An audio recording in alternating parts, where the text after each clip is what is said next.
Israel और Hezbollah के बीच एक बार फिर से भीषण युद्ध शुरू हो गया है और इजराइल ने जंगी जेट से हमला करके हिजबुल्लाह के हथियार डिपो को तबाह कर डाला है।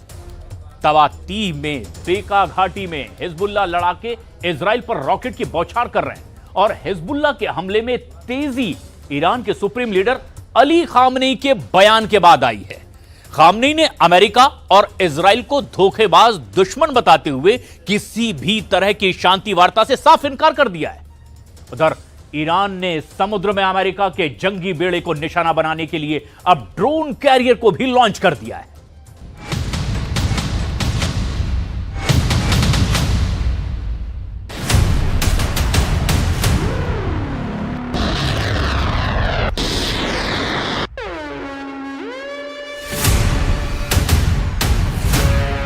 पहले अंडरग्राउंड मिसाइल सिटी दिखाकर अमेरिका को डराया, फिर एयर डिफेंस ड्रिल से इजराइल को धमकाया और अब ईरान ने समंदर में उतारा महाविस्फोटक लड़ाका बहमन। जिस जंगी अखाड़े में अमेरिका अजेय है, जहां सुपर पावर के जंगी बेड़े एटम बम से लैस हैं, जहां अमेरिका एक झटके में दुश्मनों को दफना देता है, वहीं ईरान ने ट्रंप को चैलेंज दे दिया है। ईरान ने बीते 10 दिन में जो तस्वीरें रिलीज की है वो अमेरिका और इजराइल को झटका दे सकती हैं। व्हाइट हाउस में नेतन्याहू और ट्रंप की मुलाकात से पहले शुरू हुआ ईरान का जंगी मैसेज अब लिमिट क्रॉस कर रहा है।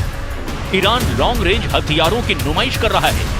जमीन, आसमान और समंदर में युद्ध जीतने का दम ईरान भर रहा है। ईरान ने डबल फ्रंट वॉर की तैयारी कर ली है। ईरान अमेरिका के जंगी बेड़े से नहीं डरेगा। इजराइल के जंगी जेटों के आगे ईरान नहीं झुकेगा। ईरान को सुपर पावर के एटम बम से भी डर नहीं लगता। ईरान को नेतन्याहू के आयरन डोम भी नहीं डरा पाएंगे। युद्ध के लिए रेडी ईरान, इजराइल बनेगा कब्रिस्तान। हमास की तबाही, हिजबुल्लाह का सफाया, हूथी लड़ाकों का खात्मा, सीरिया में विद्रोहियों को बेदम करने वाले इजराइल के लिए सिरदर्द बने ईरान ने आर पार के युद्ध का माहौल बनाया है। सुप्रीम लीडर अली खामनेई ने ट्रंप की धमकियों के बावजूद सुपर पावर को धोखेबाज नंबर 1 कह दिया है। अली खामनेई ने जुम्मे के दिन ऐलान किया है कि अमेरिका के साथ बातचीत स्मार्ट, बुद्धिमानीपूर्ण और सम्मानजनक नहीं है। वो ये चीनी दौलती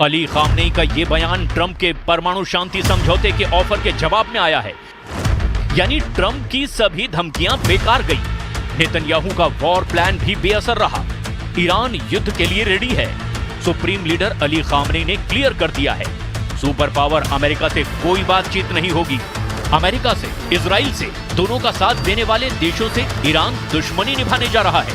दुश्मनों के लिए ईरान ने जंगी ट्रिलर का एपिसोड 2 लॉन्च कर दिया है। खामनेई ने ब्लू बैटल ग्राउंड से ऐसे लड़ाके को उतार दिया है जिसने अमेरिका के जंगी बेड़ों में हड़कंप मचा दिया है। समुद्र में बारूदी सुनामी लाने वाले ईरान के नए हथियार का नाम है बहमन बाघेरी। मिसाइल सिटी के बाद ईरान के वॉर मोड में आने का दूसरा सबूत है ये ड्रोन कैरियर। अमेरिका और इजराइल को ईरान के वॉर प्लान से बहुत हद तक अलर्ट रखने की सख्त जरूरत है। ट्रंप के गाजा रिवेरा प्लान के बाद अब ईरान फुल एक्शन में है। हाल ही में ईरान ने अपनी मिसाइल सिटी दुनिया को दिखाई। उसके बाद प्रेसिडेंट पजेश्कियान ने यह भी दावा कर दिया कि ईरान के एटमी प्रोग्राम की पुष्टि करना बेहद आसान है। जिन्हें ईरान के न्यूक्लियर प्रोग्राम की जानकारी जुटानी है, उन्हें इसकी परमिशन है।